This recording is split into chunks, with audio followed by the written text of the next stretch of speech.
She told her friends she barely noticed him.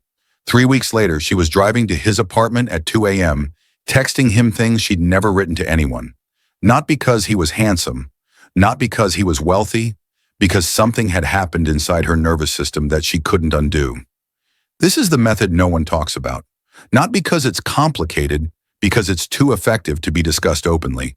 It operates on a psychological mechanism so primal that once you understand it, you'll see it everywhere. In the relationships that last decades and in the affairs that destroy marriages, the same engine powers both. By the end of this, you will understand why some men become permanent residents in a woman's mind while others are forgotten before the dinner check arrives. You will possess a technique that doesn't require looks, money, or status, and you will recognize the exact moment to deploy it. The window that opens once, and if missed, never opens again. But first, I need to destroy a belief you've carried since adolescence. The belief is this: attraction is about qualities: height, income, humor, confidence. You've been trained to think of yourself as a collection of attributes on a checklist, hoping you tick enough boxes to qualify. This is backwards. Attraction is not about what you are. It is about what you make her feel about herself when she's with you. Read that again. The average man walks into an interaction trying to demonstrate value. The powerful man walks into an interaction and creates a psychological experience she cannot get anywhere else. The first is auditioning. The second is architecting. And the architecture I'm about to reveal has a name.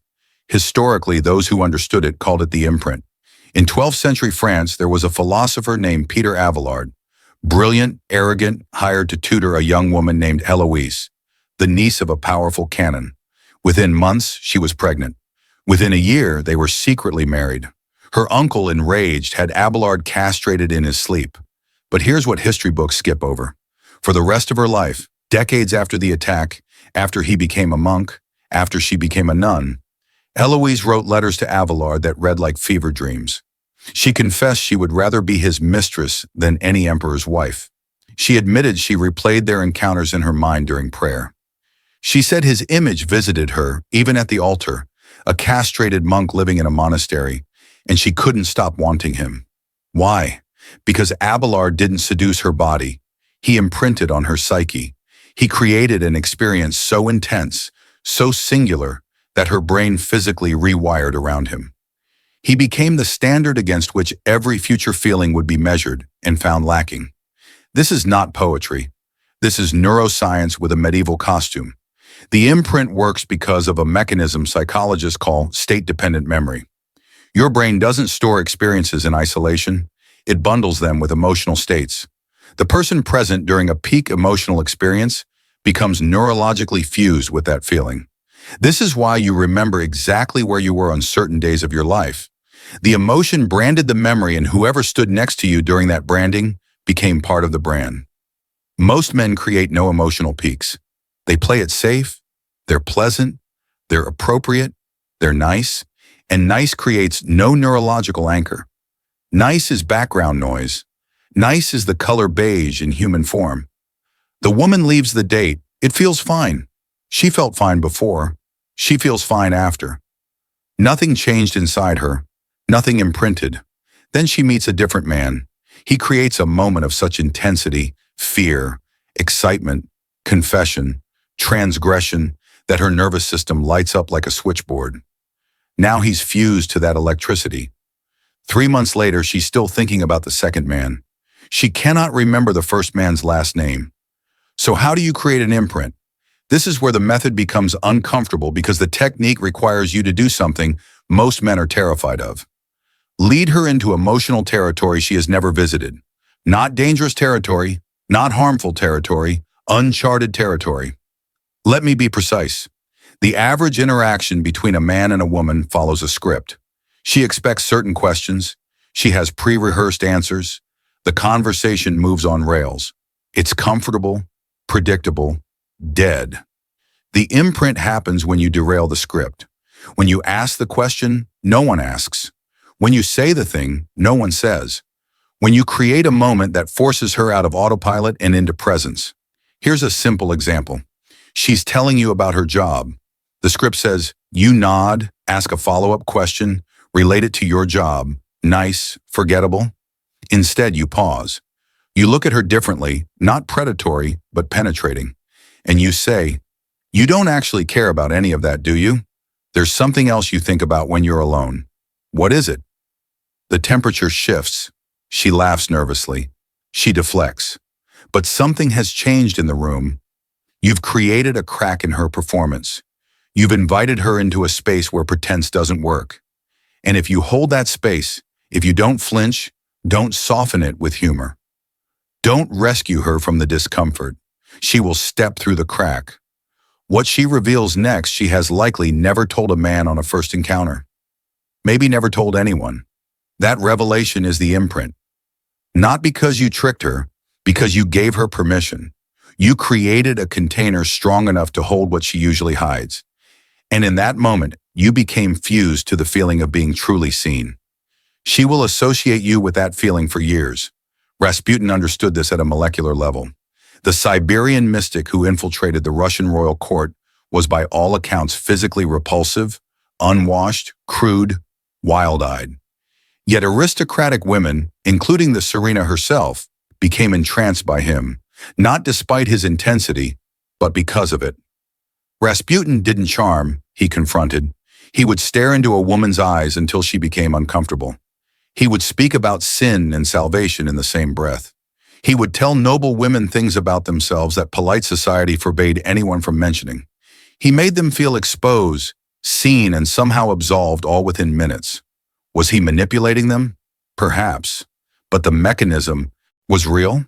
He created emotional states so concentrated that women's nervous systems became dependent on him. He was their dealer. Discomfort and release, confession and forgiveness, terror and safety, all compressed into a single presence. When he was finally murdered, poisoned, shot, beaten, and drowned, some of these women grieved him like a lost limb. The imprint doesn't require mysticism.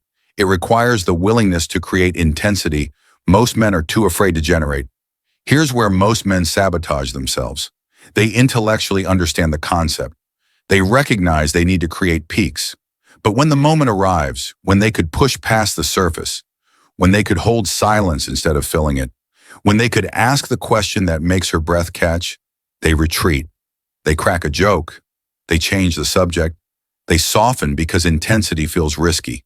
Because they've been trained to avoid discomfort at all costs. Because their nervous system confuses her discomfort with their failure. This is the critical error. Her discomfort in these moments is not rejection, it is activation. Her nervous system is waking up. She is feeling something she doesn't feel with the men who keep things smooth and pleasant. When you retreat from that discomfort, you teach her that you can't hold space for her real self. You prove you're just another man who prefers her mask. You evaporate from her memory before the night ends. When you stay, when you maintain eye contact, when you let the silence breathe, when you don't rescue her from the intensity, something different happens. She relaxes, not immediately, but eventually, because your steadiness communicates something words cannot. I can handle you, all of you, even the parts you hide. That message bypasses her logic and speaks directly to something ancient, something that has been waiting perhaps for years to be received. The second layer of the imprint is even less discussed. It's called transgressive bonding. Humans are tribal. We perform roles, we follow rules, we maintain masks to fit in, to be accepted, to avoid judgment. But beneath that performance, there is a pressure, the pressure of everything unexpressed, every desire unspoken, every version of herself she's never shown anyone. When you create a space where she breaks a rule, even a small one, and you don't judge her for it, you become her accomplice. This doesn't mean crossing ethical lines. It means crossing her internal lines. Maybe she admits something she considers shameful. Maybe she does something slightly outside her usual character. Stays out later than she planned, tells a story she's never told, lets you see her without makeup and without apology. Maybe she confesses a fantasy, a fear, secret resentment. The key is not what she reveals. The key is how you receive it. If you react with surprise, judgment, or even excessive enthusiasm, you break the spell. You remind her that she should feel shame. You push her back into performance mode. But if you receive her transgression with calm acceptance, as if this is exactly who you knew she was, as if nothing she could say would shake you, she experiences something rare: relief. And the relief creates the bond. She thinks he saw the real me, and he didn't leave. He didn't flinch. He's still here. You're now inside the gates, not her outer gates. Anyone with decent social skills can get there. Her inner gates, where almost no one is ever invited. And once you're inside, eviction is nearly impossible. Casanova, the one whose name became synonymous with seduction, left memoirs that reveal exactly this principle. He didn't seduce women with grand romantic gestures.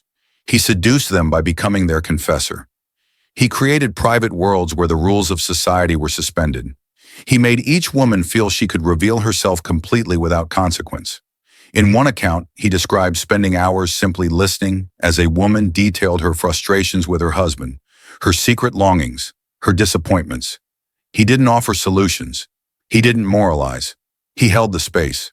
By the time he made any physical advance, she was already his. Not because of what he said, because of what he allowed her to say. The imprint was complete before the seduction technically began. This is the dirty secret no one wants to acknowledge. Physical attraction follows psychological possession. Get into her mind first, and her body follows. Try to get into her body first, and you remain a stranger. She regrets. Now, the practical architecture. The imprint has three components executed in sequence. 1. Disarm the performance. This happens through unexpected honesty, not compliments.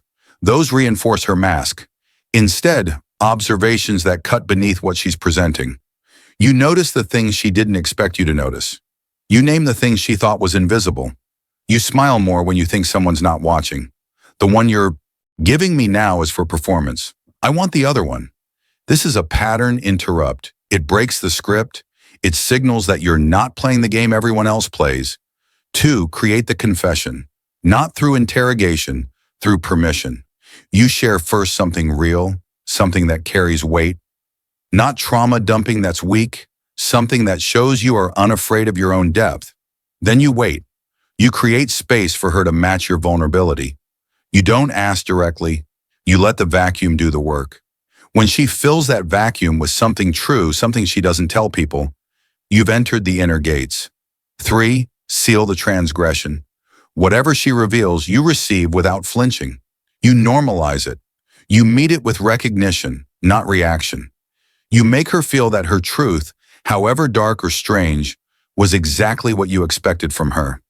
Then, and this is critical, you escalate the shared private reality. You build on what she confessed. You create an inside world references only you two understand, a language that belongs to this interaction alone. Now she has bonded not to your appearance or your status, to the experience of being with you, an experience she cannot replicate with anyone else because no one else knows what you now know. There's a reason this works on a biological level that most seduction advice ignores entirely. The female brain is wired to seek psychological safety before physical intimacy. Not safety in the soft sense, not comfort, not predictability. Safety in the sense of, can this man handle my full self without breaking? Every test she runs, consciously or not, is measuring this. Can he hold tension? Can he receive darkness? Can he witness her without needing to fix, flee, or judge? Most men fail these tests instantly. They get uncomfortable. They try to make things lighter. They reveal that they need her to be a certain way for them to feel okay. The man who passes, who remains grounded while she shows her depths, triggers something primitive. Her nervous system registers, this one is strong enough. This one won't shatter. This one can contain me. And containment is the deepest form of seduction.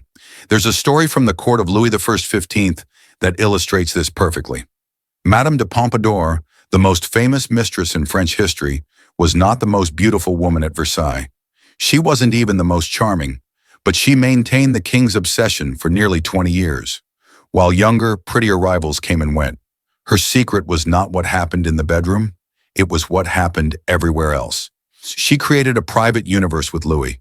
She knew his fears, his insecurities, his boredom with being warped. She didn't treat him like a king. She treated him like a man, flawed, restless, hungry for something real beneath the gilded performance of royalty. When he confessed doubts about his legacy, she didn't reassure him with flattery. She sat with his uncertainty. When he revealed petty jealousies, unbecoming of a monarch, she didn't recoil.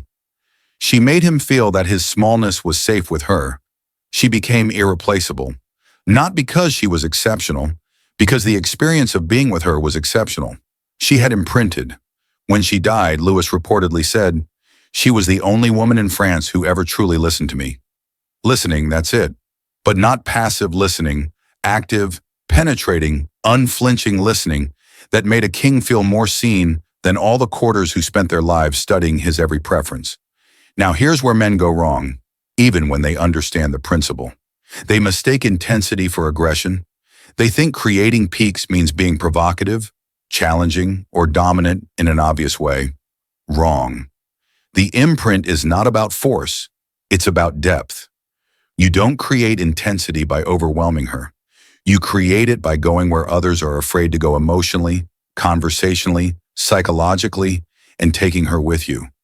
The man who asks about her dreams is forgotten. The man who asks about the dreams she stopped chasing and why she stopped becomes permanent. The man who compliments her beauty as background noise. The man who notices the sadness she hides behind her smile and names it without trying to fix it becomes unforgettable. The difference is not technique. The difference is willingness. Willingness to occupy the space between comfortable and uncomfortable. To stay there while she adjusts to your presence. Most men live their entire lives in the shallow end because the deep end requires something they've never developed. Emotional steadiness under tension. Here's how you build that steadiness. First, you must become comfortable with silence. Silence is where intensity lives. The man who fills every gap with words is signaling that he cannot tolerate the weight of a moment. Practice letting silence stretch until it becomes almost unbearable. Then, stretch it further. Watch what happens. She will fill it. She will reveal herself. Second, you must eliminate the need for her approval. Not pretend to eliminate it. Actually eliminate it. This requires knowing your own worth independent of her response. When you genuinely do not need her to like you, something strange happens. She begins trying to earn your approval. The polarity reverses. Third, you must develop comfort with her discomfort. When you ask the question that makes her pause, when you name the things she didn't expect you to see, she will squirm. She might deflect, laugh nervously, challenge you. This is not rejection. This is her testing whether you'll retreat. If you hold steady, she stops testing. She surrenders into the moment. The mistake after imprinting is just as fatal as failing to imprint in the first place. Once you've created this bond, once you've become fused to peak emotional experiences, you must resist the urge to convert it into comfort. The average man, feeling he has won her, relaxes into predictability. He becomes available, consistent, safe, and slowly, without drama, the imprint fades. She cannot articulate what changed. She just knows something is missing. The man who once felt essential now feels like furniture. The imprint must be renewed. Not constantly, that would exhaust both of you. But periodically, there must be new depths, new transgressions, new moments where the script breaks and reality intensifies. The relationship that lasts is not the one that avoids tension. It's the one that regularly returns to the edge and survives. There's a final element that separates the men who weaponize this from the men who embody it: intent. The techniques I've described can be used to manipulate, to extract, to create dependency for selfish ends. Used this way, they work briefly, but they leave wreckage.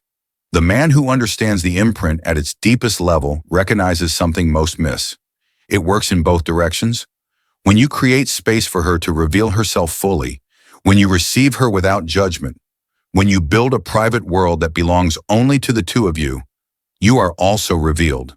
You're also received. You're also imprinted upon. The bond is mutual. The vulnerability is shared. The private world contains both of you. This is why Abelard couldn't escape Eloise's memory either. This is why Pompadour's death devastated Louis. The imprint properly created binds both parties. Used for conquest, it becomes a prison you build around yourself. Used for genuine connection, it becomes the rarest thing humans ever find. True intimacy. You now possess knowledge that most men spend lifetimes never acquiring. You understand that attraction is not a checklist of qualities, but an experience you create. You know that emotional peaks forge neurological bonds logic cannot break. You've seen how transgressive confession creates accomplices, how received vulnerability creates devotion, how steadiness under tension signals the strength she's biologically seeking. But knowledge is not power. Applied knowledge is power.